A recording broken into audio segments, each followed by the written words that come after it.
Hello mga mami, happy Sunday!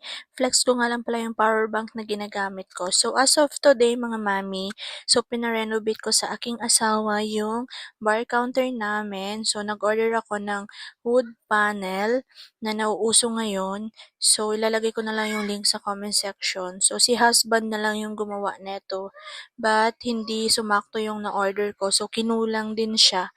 So nag-repeat order na lang din ako. Then pinalagay ko na rin yung ilaw ng bar counter namin. So, itong electrician namin, so trusted ko na ito kasi simula sa shop, nung nagtayo kami ng sarili naming negosyo, siya yung nag-electric ng aking mga machine.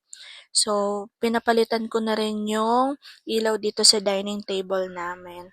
So, nakabit na rin yung sa bar counter. So, hindi rin ako naka-order nung bracket. So, ginawan na lang din ng paraan na plastic molding. So, hindi naman na siya halata mga mami. So, ayan na yung kinalabas